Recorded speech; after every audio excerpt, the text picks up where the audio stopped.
Hey everybody, it's Todd with Sweet Tea Guitars. Thanks for stopping by my YouTube channel and welcome to my life. So, I want to let you guys know where I'm at on my Great Guitar Build Off 2021 project, and I want to get some work done. So let's get going.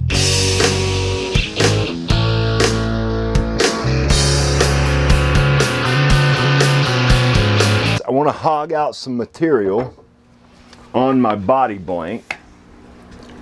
Right here I've got my neck template mounted, my neck pocket template mounted, and I'm going to be real careful that I stay off of this with my Forstner bit.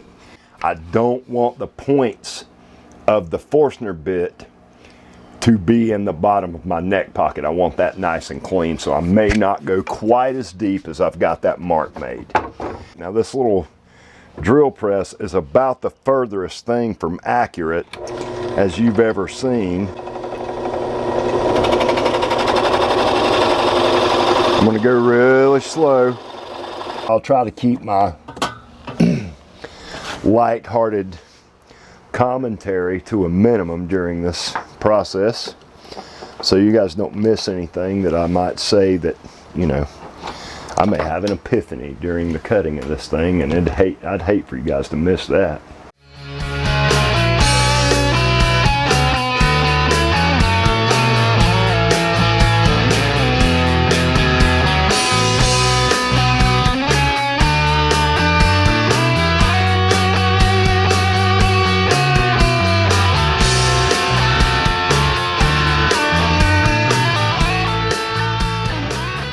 Let's cut this body out, why don't we? You know, I've been looking forward to this. I mean, I've been looking forward to every part of this build so much that I have to contain myself sometimes to make sure I don't wind up screwing up anything, you know? I've got a new bandsaw blade on here, but I'm gonna cut this down this side first. This is gonna be a slow going process. With rain clouds in the way, a snapshot through the window for an expose.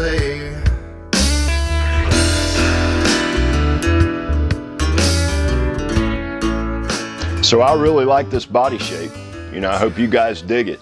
It's a little smaller than an LP, which I like. That's what I was after. I wanted kind of like a, you know, like a soloist is to a Stratocaster. I kind of was after that on my version of what an LP would basically be. Let's get this cut, and then we'll take this thing to the spindle sander, get these edges cleaned up, and then we can start thinking about what we want to do about some of our contours, and we can start thinking about getting some cavities routed. I'm excited about this. This is turning into a killer thing. Oh, I wanted to let you guys know the outpouring of generosity that I have experienced since starting this is phenomenal. I cannot tell you what that does for me as far as driving me to feel even more passionate than I already do about this. It's amazing the generosity of people. So I want to let everybody know kindness has not left us as people. You know, we are still able to share and feel passionate about things and want to actually help other people. So thanks guys, I really appreciate all the stuff, all the comments, all the suggestions, all the answers to all the questions that I have. I really love the fact that this is not that round belly like you see on most Les Paul style copy guitars or whatever. And I don't want to build a copy of anything really. You couldn't really ask for a much better fit than that. It's nice and tight all the way around, and I like it. I think that's a cool looking guitar. That's one reason why I wanted to go with a slightly scaled down body size. Using walnut, I knew it would be pretty heavy. I wanted to make sure that it wasn't, you know, like a brick hanging around your neck. So that, you know, it's working out pretty much exactly like I intended for it to. I'm gonna do all the sanding on the side of my neck pocket right here. I've got about 1 mil over, and all I really need to do is knock those saw blade marks off of there, and we'll be fine on that. So I'll do that by hand. The rest of this stuff I'm just going to sand this smooth, get myself to the line, and we'll adjust as need be on the rest of this thing. It's been a while since I posted, and I apologize for that. The neck took a little longer than I thought, so I apologize for the delay. But we're cooking now, so all is well. Let's crank it up and get this done. Cannot stop, sweeping hands across the clock. Although we try, still we find can't stop the turning tides of time. Oh yeah.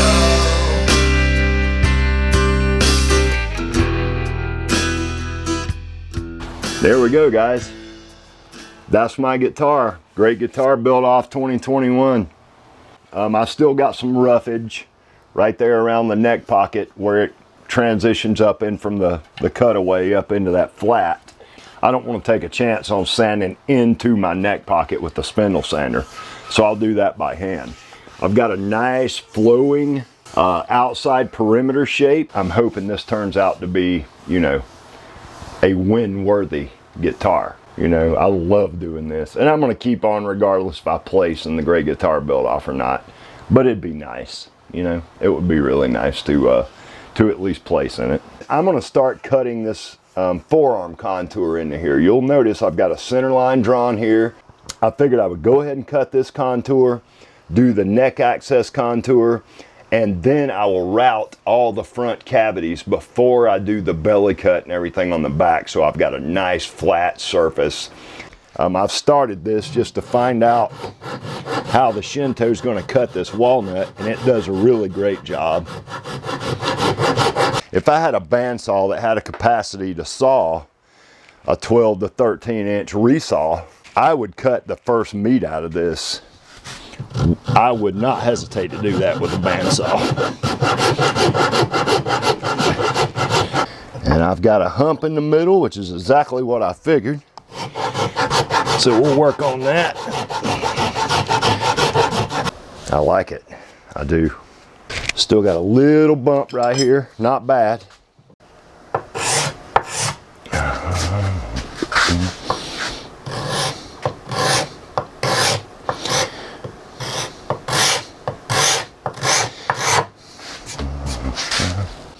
Let's start getting this shape in like we want it.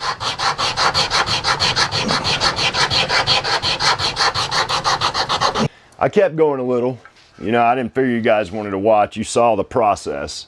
And I've got my forearm contour cut in there. My line's nice and straight. I'm not going to keep that line that hard. I'm going to roll that over and make that a gradual transition so it looks classy and nice and flowing. I want this to be a nice guitar. On this contour, since it's not going to be as deep and I don't need to remove as much material off of this part, I'm not going to use the Shinto for this. I'm going to use this generic dragon rasp, and we're just going to, I'm using the rounded side, and we're just going to get after this. I've got this drawn in here roughly. I want to be really careful around that neck pocket. I don't want to break that little piece of wood.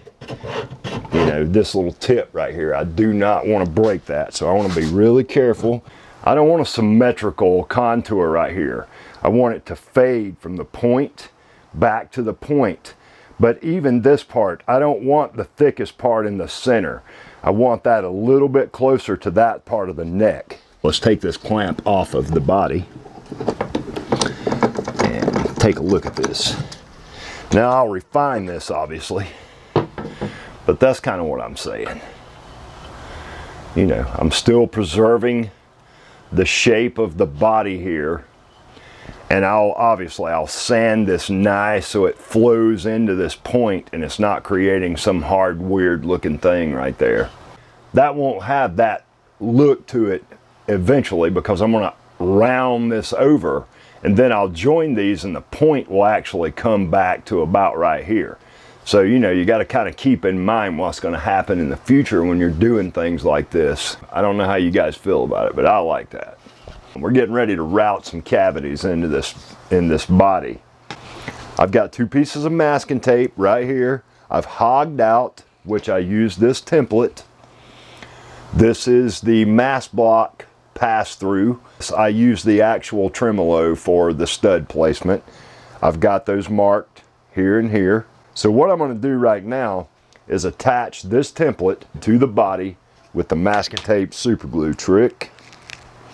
And I want to be, once I lay this down, I'm going to have just a very short period of time.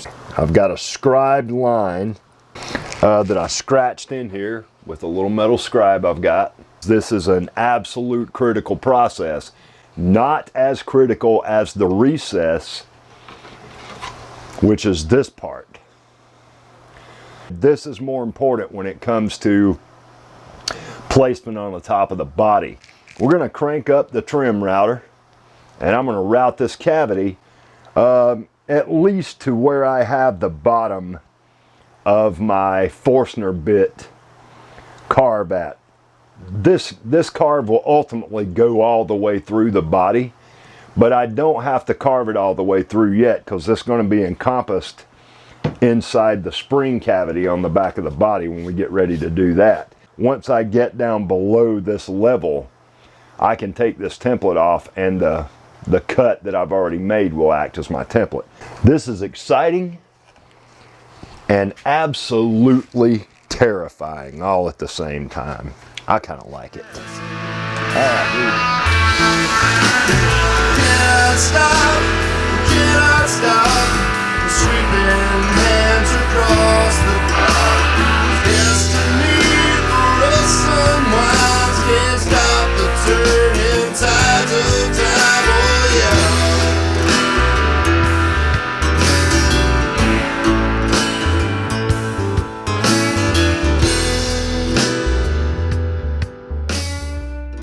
There we are, my first route for the Tremoline FT36, and obviously I'll need some cleanup down inside that cavity. All right, Theodore, 74.2, my brother. Two 10mm holes at 24 millimeters deep. I'm not usually a fan of using tape on a drill bit because it will absolutely move on you. Putting a piece of tape like this on your drill bit, it will serve as kind of a fan to blow the dust out of the way. It's a double-edged sword. Good on one hand, not so much on the other. All right, there's one. I'm good with that. I've got a couple of pieces of masking tape. I'm about to put down my recess cavity. You can notice that I've got my two holes drilled for my stud mounts for the Tremoline FT36. I've also remade the template for my recess, and what I've done was I had some, I think this was probably 1/4 inch thick. I glued two sheets together to make a 1/2 inch thick template. I want this thing to be routed and put in this guitar like the drawings say it should be. So I told Theodore I'd do it that way. That way there's also a tutorial video floating around on YouTube to let you guys know how to install a Tremoline FT36. I've got these saddles, the center two anyway, are in the center of their travel.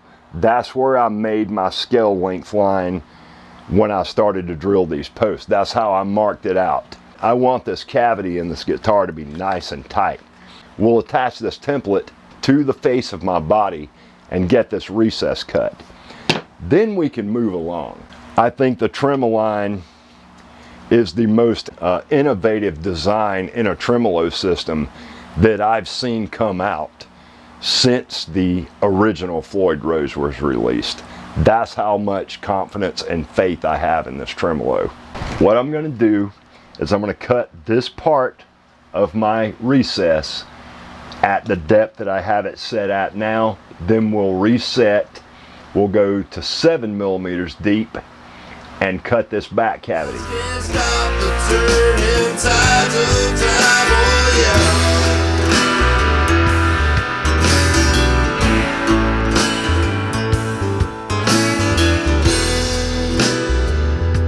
All right, we are at about, I mean, a hair over 4 millimeters. An ocean with rain clouds in the way. A snapshot through the window for an expose. I am like really happy with how this is. Super happy. My center line's where it's supposed to be. I'm nice and straight. I'm going to use this template to mark out a piece of walnut. I'm going to cut that and glue that back into the bottom of this pocket. So that is filled.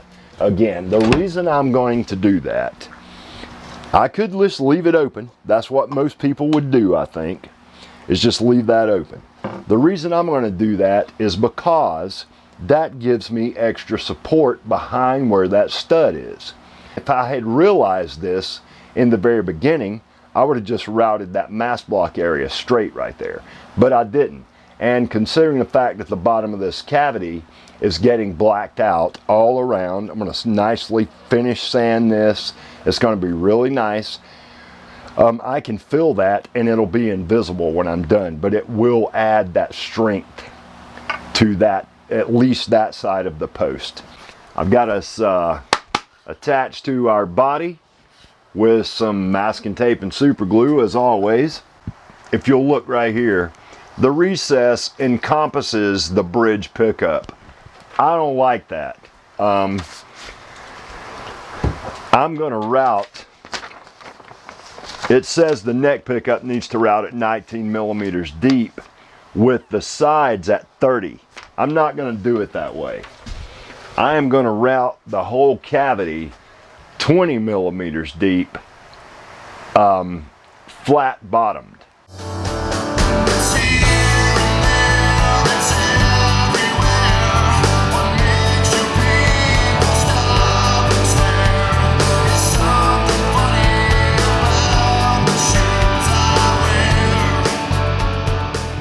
And I'm reasonably sure we're at our depth. Yeah, we're right at 20 millimeters. So I'm gonna pop the template off. Our placement looks really good. I wanted to be about 7 millimeters away from the front edge of the bridge recess. And it looks like we're pretty much there. I'm happy. There's my bridge pickup routed.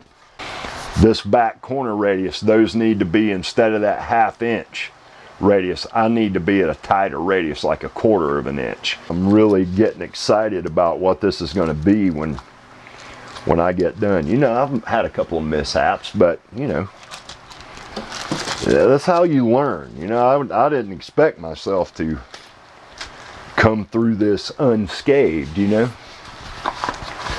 So I'm happy with how my build's going so far, and nothing's happened that I haven't been able to deal with on a level that it's not going to have any, you know, major impact on the quality of my build in the end. Let's route some single coil pickup cavities. I'll cut this and then we'll vacuum it, and I'll just keep going until I get to a point where I want to be.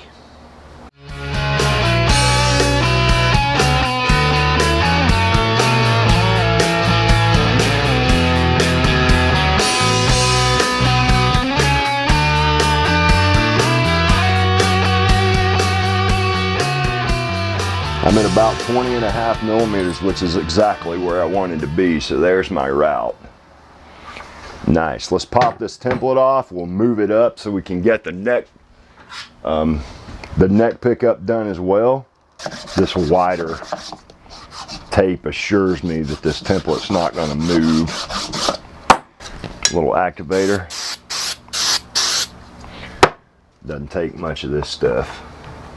And you can see my center line's nice and lined up.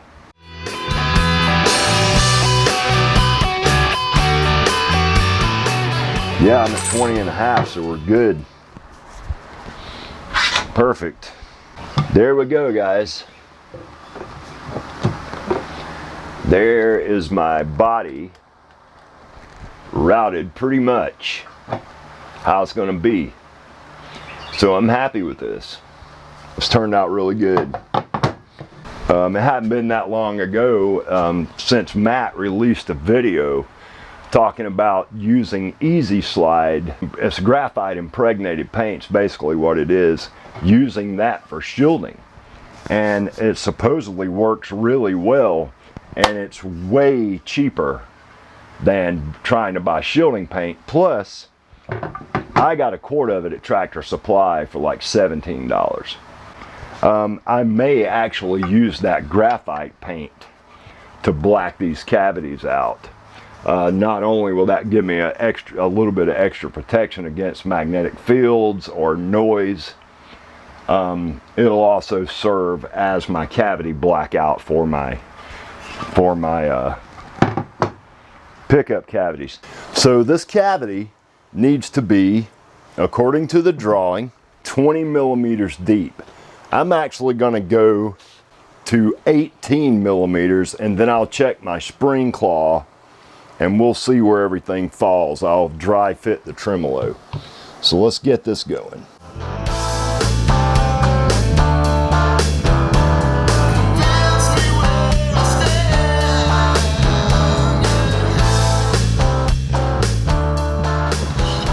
Wound up okay. I don't have any gouges on the sides. We're good. I got a little corner I nicked off right there, but that's not a big deal. I can fix that. Let's get this shelf routed for our spring cavity shelf on the back. I got me a new lamp. It's right there. My daughter gave it to me. Thanks, Kayla Bean.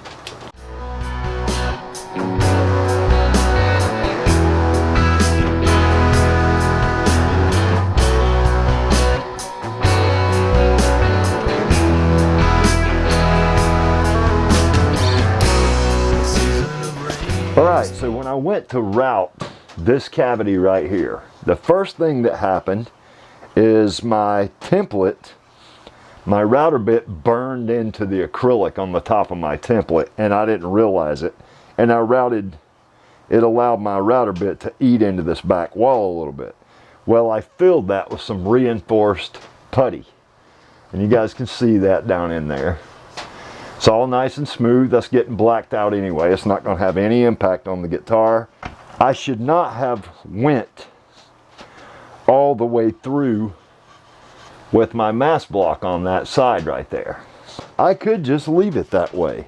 But what I would rather do, take a piece of walnut with the grain running at least in the same direction, work on that with a file and some sandpaper, and get that flush with the bottom of this slot right here.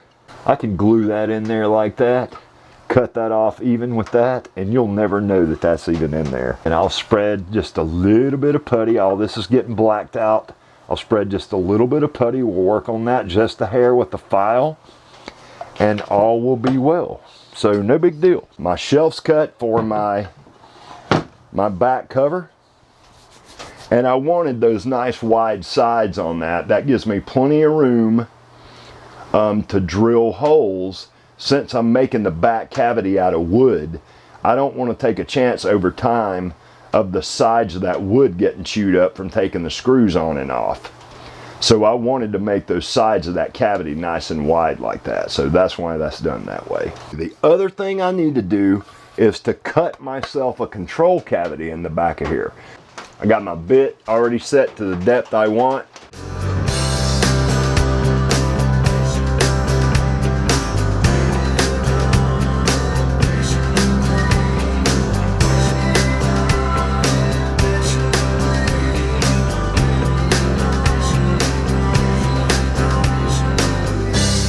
We're looking pretty nice. I'm really quite happy with that. My line looks parallel with this line, so we're, that's what I was really trying to pay attention to on that. Yeah, all right. Now what I'm going to do is take a pencil and just give myself a rough outline. So when I go to put the tape in the masking tape and the super glue, I can get this pretty much lined up. Yeah, we're looking nice. All right, let's crank this thing up and get this cavity cut.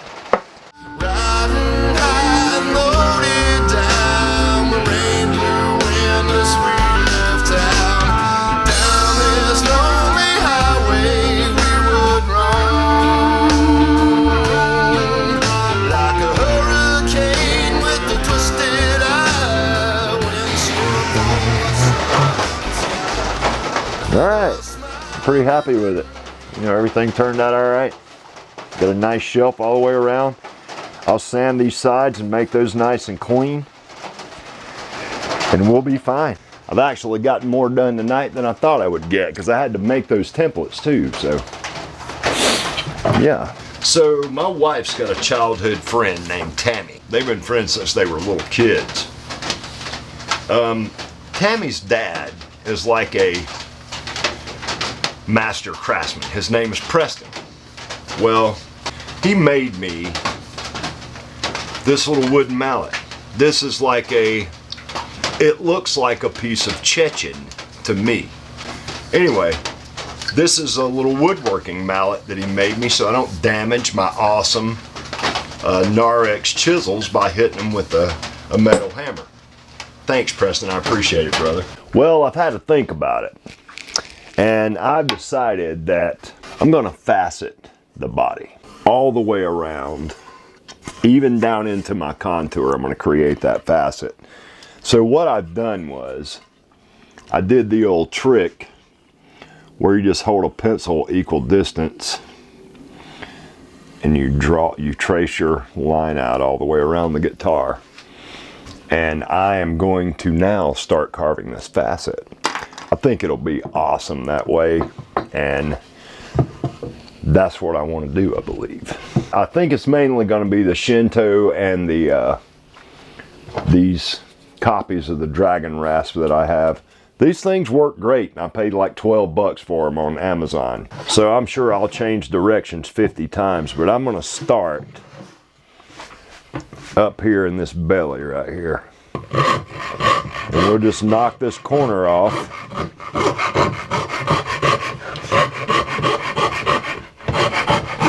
And I'll decide how far I want to take this facet once we get these corners knocked off. I think that facet's going to look really cool once I once I get some finish, some high gloss 2K clear sprayed on here. I think that facet will really shine at that point. Now, once I get this done with these tools here, I'll switch over to a much more delicate tool, and we'll probably, I say probably, we will definitely go around these edges with some 80 grit sandpaper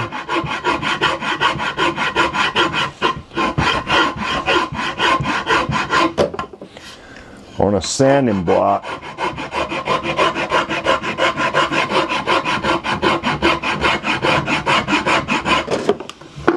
Because I want to facet, I don't want to roll, you know. I need to preserve that point. So I don't want to do anything drastic.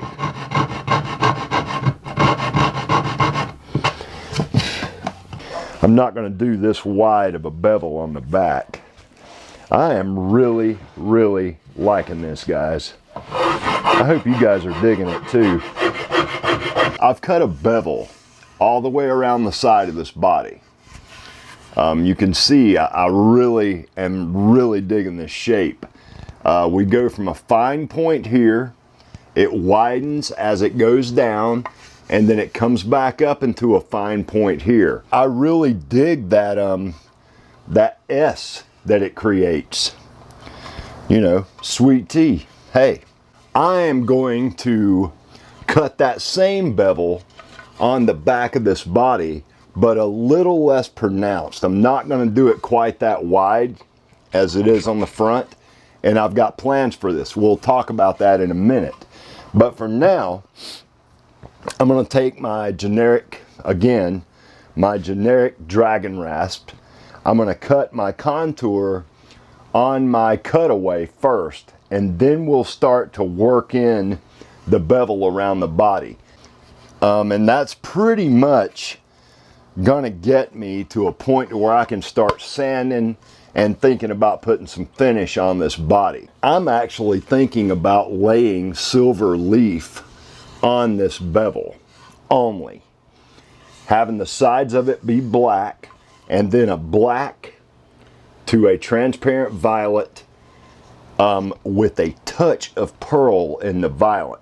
I think, you know, that whole metal play on the whole metal thing will work out good with that bevel being silver leafed, or at least I think it will. We'll try it. If I don't like it, I'll sand it all off and we'll just make that, you know, I'll make the black encompass the bevel. But I really do believe the silver leaf's going to work out really good. So let's get our back contour cut in. So I'm just going to get after this.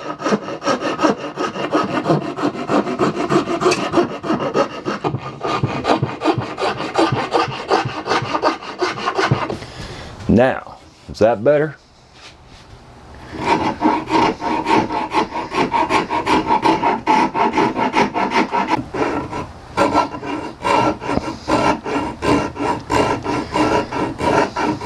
So I'm kind of trying to pay attention to the angle that I'm holding this at up and down like that. Because you can see I'm going to have a thin spot right here, and I'm fine with that.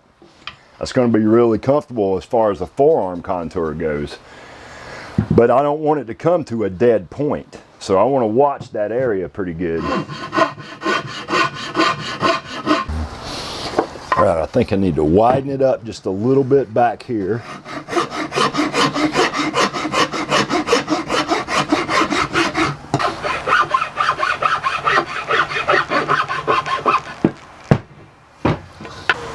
There's what we're looking at. Fine to wide, stays pretty wide and starts to narrow out back up into a point here. I think that bevel creates, you know, it's not binding, but you're almost creating that same effect. It's giving you a border. And I like it. I've got a piece of walnut right here with some 80 grit sandpaper.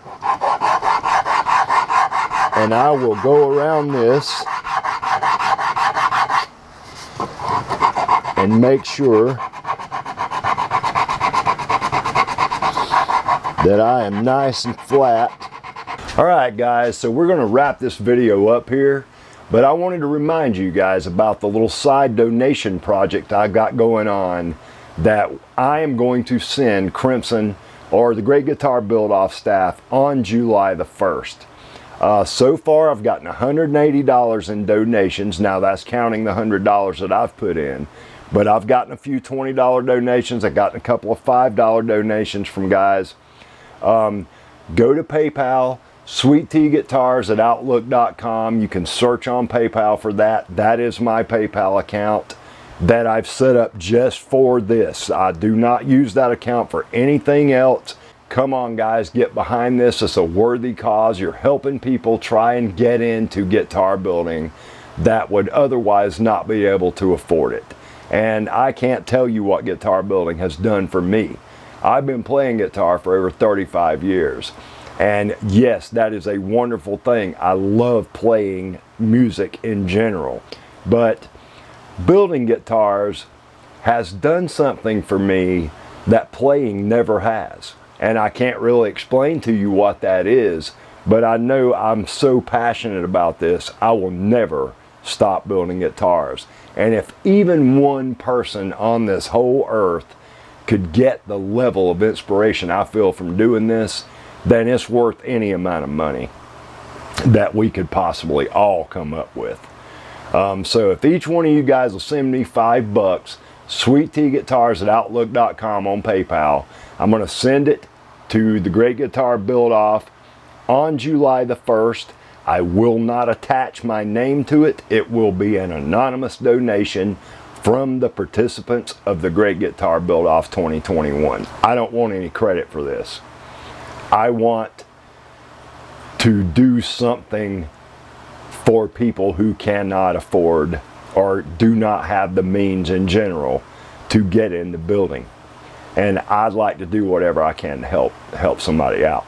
I'm also going to release as we go along after the Great Guitar Build-Off is over. I'm going to start releasing tutorial videos and showing each individual process of how I go about building a guitar the best way I know how. And I've got a modest little shop here. I don't have any really truly expensive tools. And you see, you know, I built this with what I've got. And it's not done yet, but it's coming together nicely. You know, I don't have any complaints. This is 100% handmade, so it's a beautiful thing, you guys. And if anybody that wants to get into woodworking or wants to build a guitar, they should, you know, human beings deserve to be inspired on this level. It does the world in general good, I believe. So get behind this. SweetTGuitars@Outlook.com on PayPal. Come on, guys, $5.